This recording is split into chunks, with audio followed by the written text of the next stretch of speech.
Good morning. It's so good to, well, see you virtually, right? It's so good that you are joining me today. So, on this May 4th, I hope you enjoyed the meme at the top. If you didn't, you're not a Star Wars fan. And I honestly wasn't until I was surrounded by boys. In my home. So, one of the kind of funny things that I decided for funsies, if you want to, do not have to, but if you're a Star Wars fan and you were kind of like really getting into the May 4th situation, down below, I asked you if you wanted to create your own meme. So there's a ton of different meme generators. If you're interested in it and you want to throw it my way, I would love to read those just to give us a giggle for today. So let's dive into the lesson. So today's social studies learning goal, what we're going to do is learn about different events that led up to the Revolutionary War. Okay, we're going to get started with our road to revolution. So it says to watch the video first. You're doing that. So let's go ahead and dive into our lesson. So first of all, the road to the revolution is, let me move around, is where we're at, right? So let's take a look at what this means. Where did we leave off? Okay, we were in 1765 now, right? And when we had last left the history, the part of history we were talking about, the enslavement of people that were all throughout, right? The North, the Middle, and the South. So let's take a look.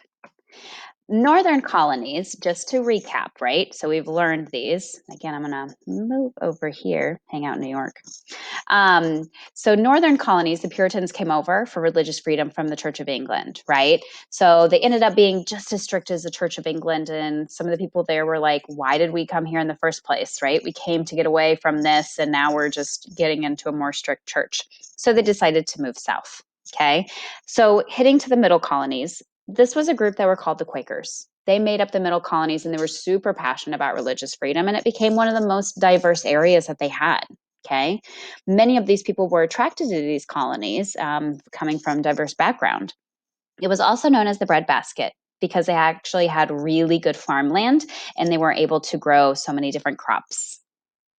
The southern colonies were settled primarily for wealth. So people started moving here because they wanted the big bucks, right? They wanted to grow cash crops such as tobacco, rice, cotton, and indigo.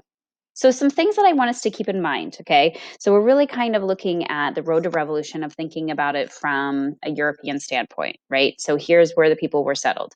Something that I want us to also keep in mind that was going on at the exact same time, about one in every four people were enslaved. Okay, so be thinking about that too. Wow, one in four. So if you saw a group of four people, at least one of them would have been an enslaved person. Wow. Thinking about the indigenous people. Okay, so they were either moved, removed, or died as a result of the colonies being settled. Okay, so these are some things that sometimes we forget to think about in times of our history, but this is something that I'm wanting us to really keep in mind because, again, we're keeping that European mindset as we're looking for the road to revolution. But these are still people that we've already told their stories before, too. We're just also kind of thinking, like, okay, that slavery, those slavery books that you did a couple weeks ago, that stuff's still going on, right? Throughout this time too. So, what does the road to revolution even mean? Right now on our timeline, the 13 original colonies are belonging to Britain.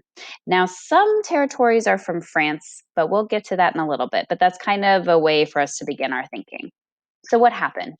What made them get so upset that they wanted to separate from their own country of England? That's where we come in with this project. So, what you're going to do is take a dive and take a deeper look at each of those. So, here is the overview of the project that we're going to be doing. So, first of all, on OneNote under social studies, I've already distributed this timeline to you.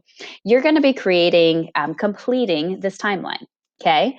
The first one that you're going to do is choose which event or act that you want to research. Okay. So, all you have to do for today, step one, what do you want to research? Okay. So, that might mean today you go through and look up some of the different acts, some of the different events, and be like, I don't know, do I want to look this up further? Does it seem interesting? So, that's all you're going to do for today. Just so that I let you know kind of where we're going, I'm going to keep going. Okay. So then the step two, you're going to do research about your one event by looking under modules in Canvas. The third one you're going to do is you're going to create a Flipgrid about your event and you're going to teach it to other students in the classroom. The fourth thing that you're going to do is listen to others' responses on Flipgrid and then fill out your timeline on OneNote. So that's it. The way that I'm kind of thinking about this is, remember when we did those regions projects and you became an expert about year one? And then do you remember whenever I had you go and teach other kids about it around the room? Some of you, hopefully you're nodding and you're like, yeah, we did those infographics, we did the picture charts. So that's kind of what we're doing, but we can't do it in person. So that's why we're using Flipgrid, so that you can still choose what topic you want, and then you can still have it as an opportunity to teach other kiddos about your topic. So here's today's assignment about choosing a topic. Those are all the different topics that you get to choose from: the Sugar Act, the Stamp Act, Townshend Act, the Boston Massacre, the Tea Act and Boston Tea Party, and the Intolerable Acts. So those are going to be the topics that you have to choose from. So how do you sign up? What are you going to do? You're going to be clicking the link from the EDAY assignment. I'll show you how to do that here in a moment. Everybody needs to fill this out on Sign Up Genius, okay? Unfortunately, not everybody's going to get their first pick, maybe even their second pick. So this is a first come, first serve basis. So as soon as you're done watching this video, go through, look up each of those things, those events. And again, that's available to you on OneNote. Okay. Look those up and say, like, what makes sense to you? What do you want to learn more about? What have you heard a lot about that maybe kind of piques your interest? So be thinking about those things as you're going to be signing up. And then sign up right away, right? So you get your first pick. So again, here's the EDAY assignment that I have here, and you're just going to simply click on that link. So I have the arrow right there that says click here. So let's do it. Okay. So from our EDAY assignment, I'm going to go ahead and click here by clicking literally that button. You might have this pop up. I'm not sure. It really depends on your settings, but it's just like, hey, do you want to allow this to open the page? I'm going to hit allow because I'm like, yep, Mrs. Frank sent it to me. She's wanting me to open this up. So it's going to have this called Road to Revolution, and it's either going to be AM or PM depending on which section you're in. Then you're going to choose which one you want to do. Okay. So from here, you might be like, let me see here. Maybe you're more interested in like the Sugar Act. Okay. So what you're going to do is you're going to click sign up, and you'll sign up there. Then down here at the bottom, there's this button that says submit and sign up. So you're going to have to click that before you go to the next screen. Okay. So I'm going to click, and then it's going to have my sign up for here. So where it says my comment, you don't have to put anything. Okay, this can be like, oh, I'm real excited about this.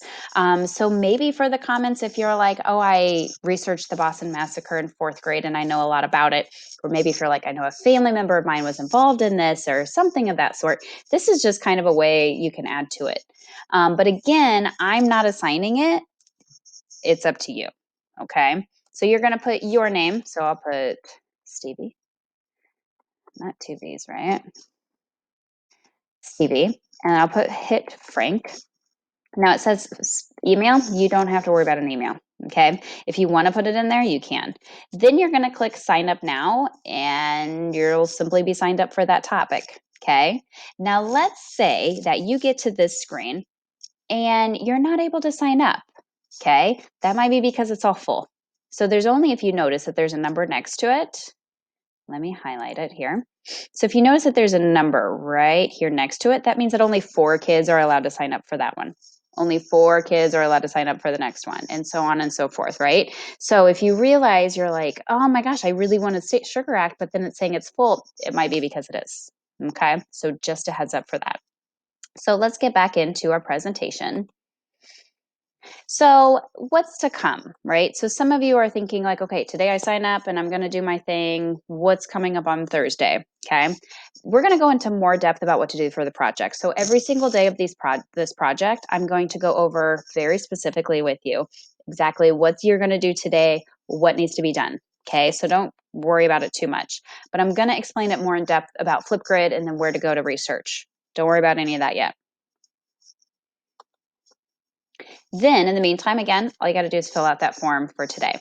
So that's it. That's all I've got for the lesson for today. So again, clicking on this page, and then that will give you the assignment for today. email me with what questions you have, right? So don't worry about bugging me. I had some of you guys email me like, I don't want to bug you. Bug me, okay? Also on Thursday, I will have available what are called office hours, which just means that there's times that you can kind of check in with me on Zoom. You do not have to attend, but they're just optional for you, okay? So if you're interested in joining me on one of those times, I will be posting the times on Thursday for you to kind of join in with me. And I think that's it. Email me with questions. You have a great day, and may the 4th be with you.